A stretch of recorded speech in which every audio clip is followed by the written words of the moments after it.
Welcome back, WNST, Towson, Baltimore, and Baltimore Positive. We've got the crab over on this side. I always get the confusion here. And the Turtles and the Crabs of Maryland representing in March Madness in the Big Ten. It has been a weird college basketball season that many folks said they've had a hard time getting into. I'm going to be talking with Jeff Moeller a little later on this week about things as well. For all things Turtles and for this season, I will just start with this. Daryl Morcell's been a nice story no matter what. If you're local, if you like it, you like the Terps, you got to like Morcell. I don't know that I'm a believer that they're winning any tournament in Indiana next week or into the future. It has been the weirdest season all the way around. Luke, I talked about the Eddie Feigner part of sports all last summer. The college basketball season's been a little bit of an Eddie Feigner season for me. Yeah, it's funny because we've talked so much about empty ballparks and empty stadiums and reduced capacity, and you and I've volleyed back and forth as far as which ones we've enjoyed, which ones we haven't been able to get into. I feel like basketball, and especially college basketball, just because you think about the venues, whether you're talking Cameron Indoor Stadium, whether you're talking about lesser venues that still have such a great atmosphere. When you have a student section that's right on top of the floor, and a small capacity, just like a small venue, but it's packed. You miss that, and you miss that a lot. And while we've missed that in all the sports to varying degrees, I think it's really showing up a little more in college basketball. And I think for that college reason, football, by the way, right? Yeah. But I think also with college basketball, and this is my personal feeling on it, because obviously I cover the Ravens, and obviously there's so much interest in the NFL, not just in Baltimore but everywhere. But bringing it back to the greater Baltimore area, the DMV, if you want to call the rest of the area that when you have the NFL season go into January, obviously the Ravens and the Washington football team both made the postseason.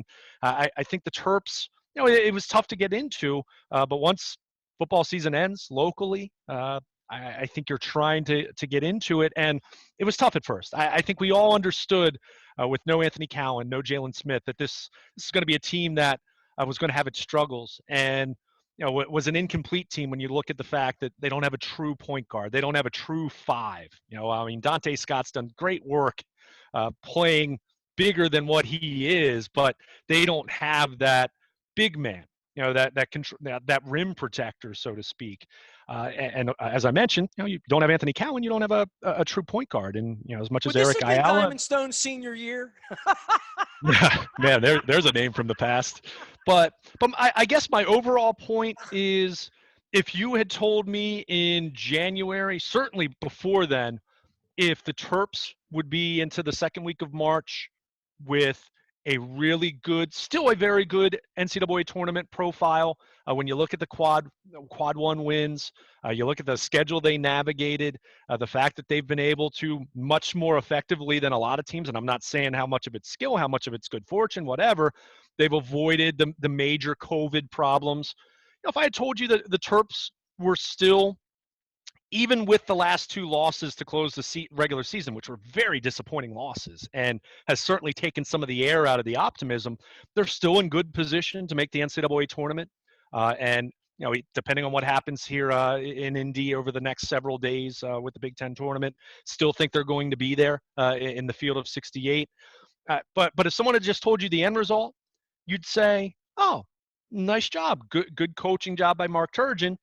But then you look at what's happened over the last week, you go to Northwestern and face a terrible program and lose, and kind of have one of those sleepy, late Wednesday night game.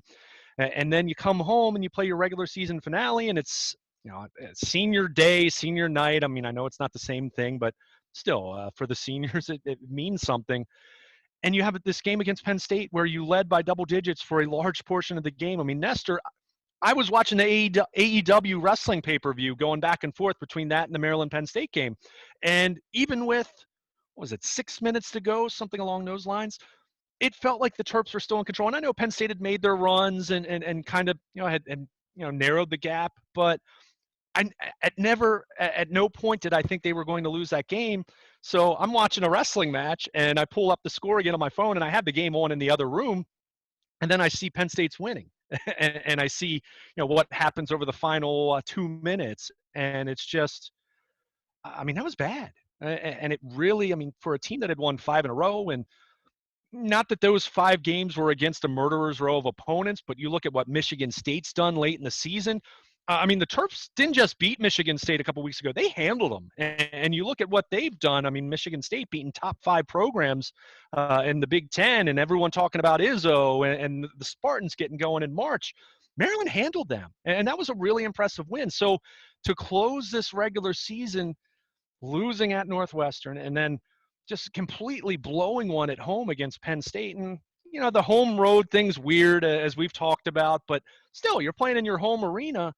It really does, it really killed a lot of the optimism that I was feeling. And it's hard not to feel kind of the same old here we go again with the Mark Turgeon team late in the season. So that said, if they beat Michigan State on Thursday, right around lunchtime, and at least get to the next round of the Big Ten tournament, to me, there's no question then that they're comfortably in the field. I think they're pretty comfortably in the field as it is. But you lose another one, and you lose to the Spartans, and then there are a handful of upsets in conference tournaments, and maybe a few bid stealers.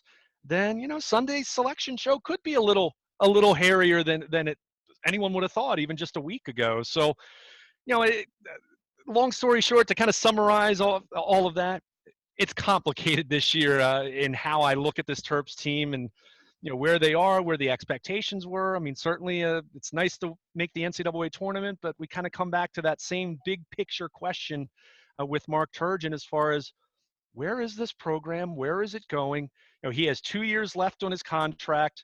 I know Damon Evans has been kind of quiet talking about it. Hasn't wanted to comment on it publicly, but you kind of look at how these college basketball coaches go, and you look at the timing of contract extensions, and you rarely see guys play out the final year or two of their contract without some long-term security.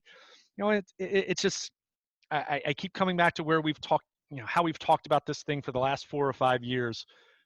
Is this program ascending, or has it just kind of settled into this lull of, okay, they have a pretty high floor, and they're never bad under Mark Turgeon, but this is another year where you looked at all the mojo they had, and then they suffer 2 bad losses to close the regular season. I mean, it's just it leaves a bad taste in your mouth and really sucks a lot of the optimism out of the room for this team getting into the postseason.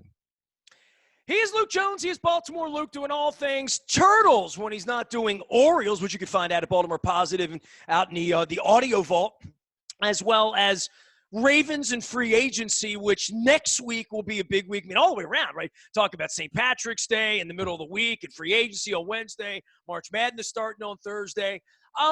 If you have been a little dormant, it's kind of like even a guy like you that doesn't watch hockey when the hockey playoffs start, you at least know what's going on, or the World Cup happening every 4 years. That if you are someone that has not watched college basketball much this year and you want to dive in, next week's the time to dive in, right? And I would say next week's the time to dive in on NFL free agency. Next week might be the time to dive back in if you've been a little bit head ducked out of sports because of Eddie Feigner syndrome. And, oh, by the way, opening day's 2 weeks from now, right? So the sports calendar, while nothing was normal for the last, and I guess the anniversaries this week, right? 13th of March, the remembrance of everything that happened 52 weeks ago, that maybe this is where it picks up, and the Masters and the Kentucky Derby and people getting shots and some sense of normalcy, at least to the television schedule, because all this went away last year. There was no March Madness.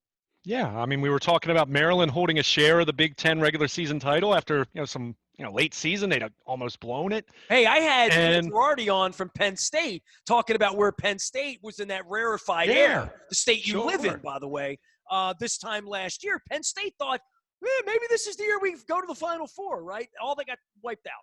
Yeah, I mean, we were talking about could Maryland make a run with Anthony Cowan and Jalen Smith and not knowing what was going to happen, and then it just stopped. So I think it's a wise observation there to appreciate that. And the NCAA tournament's always been made for TV, right? Especially in the last several years where they've had the contract with Turner, and everyone's asking what channel True TV is and all of that. So I am looking forward to that. But I would even say, for someone locally who you've watched some Terps games here and there, but to your point, kind of been tough to get into. Maybe, it's one of those things you haven't made a lot of time for. Check out the Big Ten tournament this week. I mean, we haven't talked about it a lot because you and I haven't had a lot of individual conversations about the Terps, but I mean, this is a really great conference. I mean, relative, we know that it's weird and trying to compare, road wins and all those different things is kind of strange. But I mean, you look at the top of this conference with Michigan and Illinois and Iowa and Purdue, and I mean, it's top.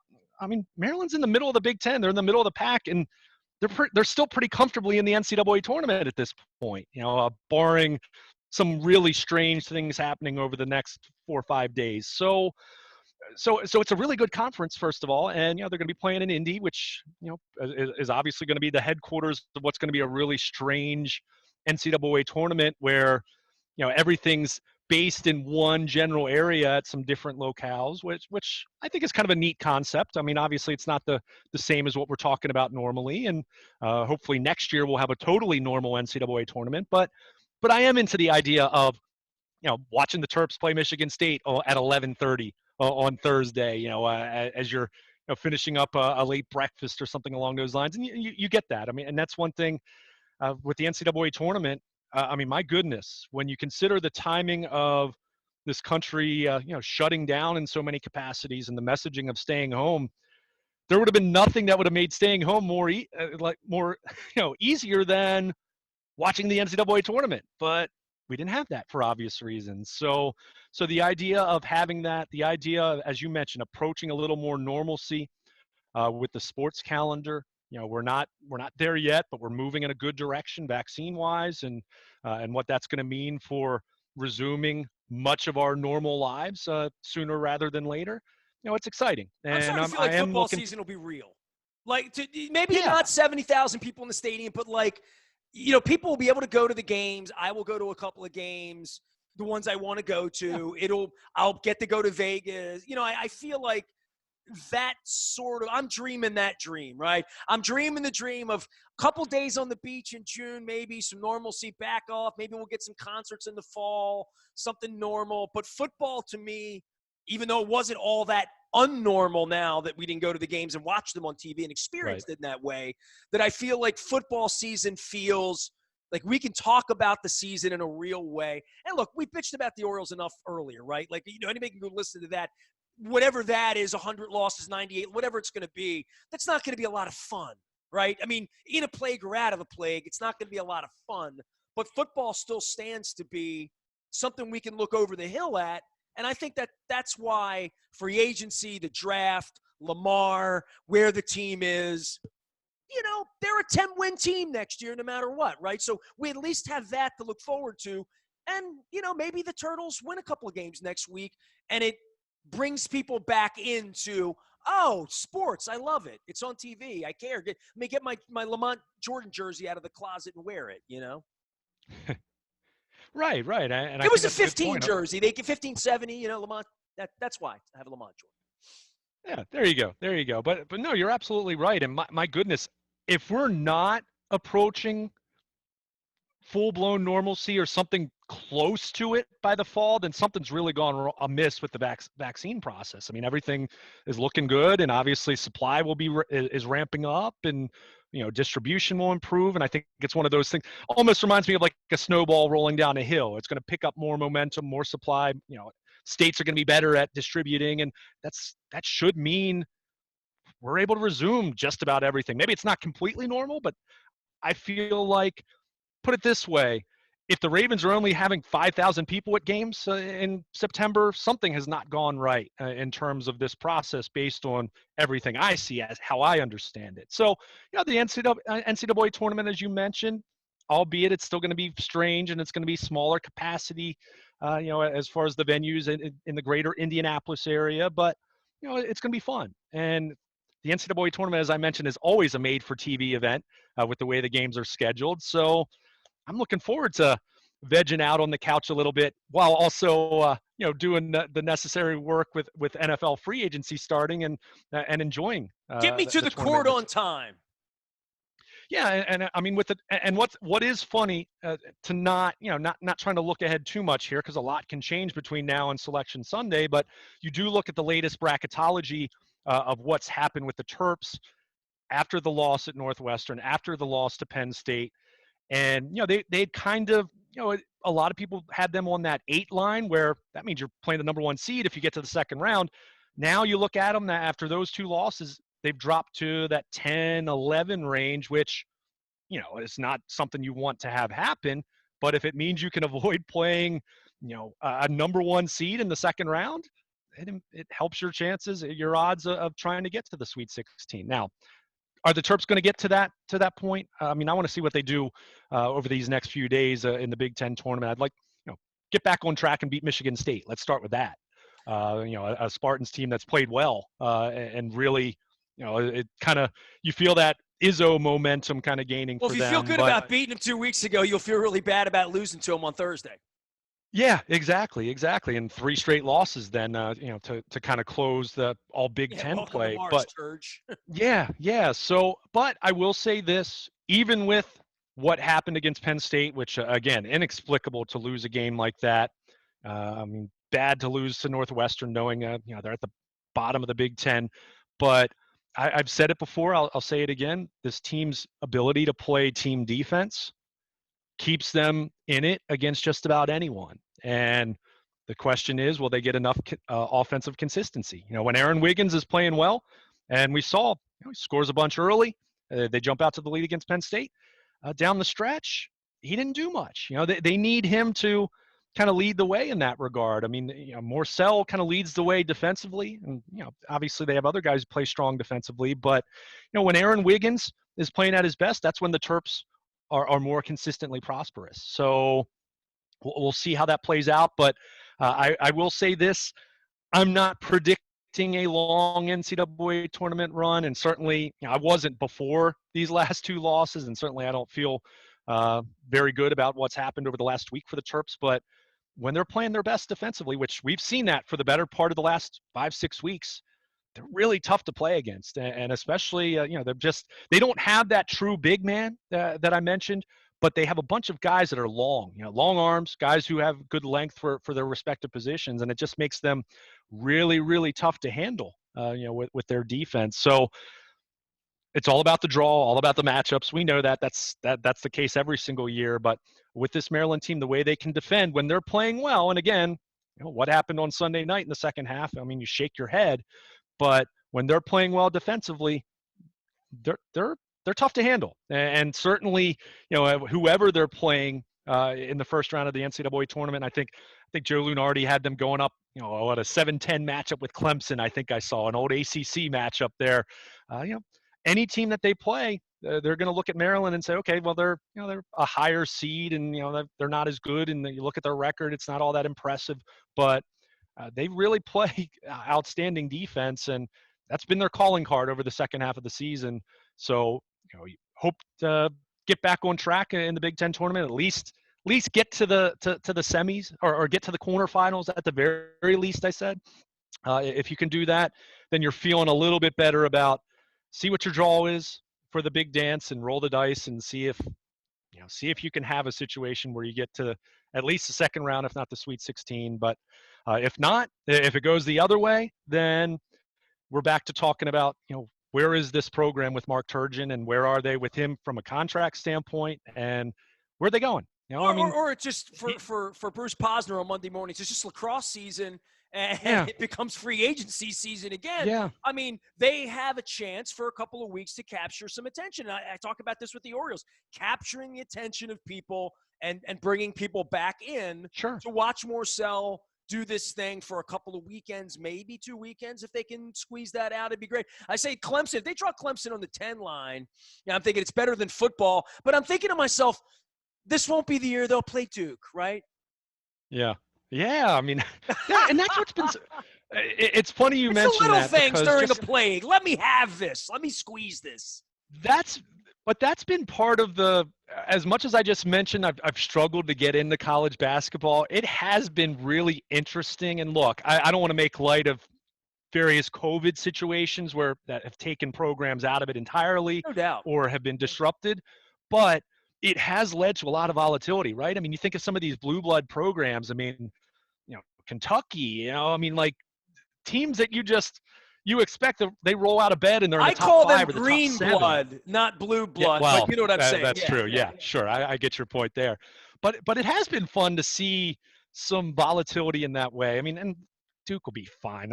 No one's crying the blues for them, but it's kind of fun to see them not be Duke, right? I mentioned Kentucky. I mean, you've seen some programs that you're used to seeing be excellent, and they're not. So, on the flip side, you see some that you expect to be great, and they have been. So, and certainly in the Big Ten, we've seen that with, uh, you know, consistently Big Ten teams in the top 5, top 6 of the country. Well, It look at shows how good the Iowa, conference right? I is. mean, that's exciting for them. I mean, I talked about Penn State earlier last year. Like when those places do well in basketball, it's good.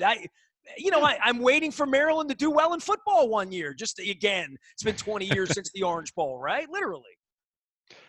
Yeah, I mean, it's one of those things you wait and you wait and you wait, and that's where, and I think that's where there's been some frustration. I mean, Mark Turgeon's been with the Terps 10 years now. It's crazy to think that. It's been 10 years. It'll be 10 years this spring Don't blame that this on Gary Williams. Bino. Whatever you do, we're not going to make Bino No, call. no. But at the same time, and let's be very clear, the Terps hadn't really been at a consistently high level in the last 5-6 years under Gary Williams. They had the Gravis Vasquez 2010 team that, Corey Lucius breaks their heart in the second round of the tournament, and Michigan State, I think, went to the Final Four that year. So shows you how slim that margin of error can be, and how slim that difference of winning and losing is. But you know, Gary had clearly a they couple of hadn't. teams that could have been in the Final Four that weren't, right? I mean, he had 5 or 6 Final Four worthy teams, and though he made it twice, right? Yeah, but I guess my point is when you kind of look at where they had been from say 2007 until the end, it was really the 2010 team that was the one where you said, okay, this is a team that remember they had the great senior night win over Duke. Vasquez hits the shot, and I mean that was a really fun team in that way. But you were hoping Mark Turgeon comes in and breathes new life, new energy. A guy who had been successful at some smaller programs, and we haven't seen that. What he did at Texas A&M is kind of what he's been at Maryland, and Well, look, man, the it's year not he had the bad. best They don't players, have these right? seasons where they're going 5-15 in the Big Ten, but I mentioned Diamond Stone, and the year that they had the Duke transfer, and I mean, that was the Suleiman, year. yeah, Yeah, and the guard had the hamstring injury all year. Like it is that was his best chance. That was the one team for me that I would say they had the talent on paper any night to go to the Final Four, beat anybody. I don't know that there's been any other team that I've looked at and thought that's one of the 10 best teams in America. I thought that's yeah. one of the 25 best teams in America, and maybe on a given night, but I've never looked at them talent-wise during this era. I think he's had one team that had the talent, and he didn't bring that. I mean, that team was, taking 10 different cabs to the Comcast Center or whatever it was called. And even that team got to the Sweet 16, yes, but they got a pretty favorable draw if you recall. Go back and look at who they beat to get to that point. So that's the lone Sweet 16 team for Mark Turgeon, and that's where again I come back to my frustration, and I'm saying this as someone who fell in love with the Terps with Joe Smith and Keith Booth, and post NCAA sanctions and Oh, I'm looking up probation and all Tom that. McMillan to get him on the show next week. So that's how far back I go. Yeah, yes. Yeah. So and look, I'm not saying I expect the Terps to be contending for a national championship every single year. I'm not expecting them to be Duke, but at the same time, where they were from the mid 90s through 2003 through 2004, I'd like to see them get back into that territory where the expectation was kind of a Sweet 16, and if you didn't get to the Sweet 16, it kind of felt a little underwhelming. And Gary Williams got them to the Sweet 16 multiple times over. Well, it always And feels of course, underwhelming because you get your ass kicked on Thursday or Friday the first weekend. You're yeah, jammed up. You got your brackets. And if you don't make it to Sunday, let alone Monday and having 5 more days. Yeah. It really does feel like you went all this arc of a season and don't make it through the first weekend. And I think that's why the 16 so important, and it didn't feel important every Yeah. year when Gary would get there and lose. You'd be pissed off again, all over again, right? Because that happened a bunch of times. Well, but that kind of lends itself to the point I was making. You get to the Sweet 16 and lose, and you'd have people say Gary Williams isn't going to get these guys over the hump. I mean, that was a narrative for a long, long time Luke, that until it was a hell of happened. a long drive from Knoxville back to Nashville after Stevie Yeah. franchise lost at 4:00 in the afternoon or whatever the hell it was on that Thursday, and it was all over with, and they didn't score for an hour and a half against St. John. I mean, I was sitting there in the third row. I remember it, so I remember those disappointments and how they felt. I remember that plane ride back in 95 when Joe Smith, I was out in Oakland, sitting 10 feet from Jerry Rice when they lost. And he came down on that awkward landing and all that. I remember where it was under the basket. So, and it was 25 years ago, right? And Yeah. there have been Nets, right? I mean, the Atlanta Nets were nice, but that's 2 decades ago now. It is, and you kind of look at that. You just mentioned Steve Francis in the 99, 2000, whatever it was. That era losing to St. John's. That was in the Sweet 16. But now you kind of look at what their program's been over the last decade under Mark Turgeon. They've been to one Sweet 16, one in 10 years. I mean, I know I see so many people in the college basketball world and opinions I respect. People who know way more about college basketball than I do, and I'm not going to pretend to know a fraction of what they do. Even though you did go And to they sing the Syracuse. praises of Mark Turgeon over and over. Yeah, which they're kind of on the bubble. Looks like they're going to be on the outside looking in, depending on what happens That's what in happens the when you stop ACC. cheating. But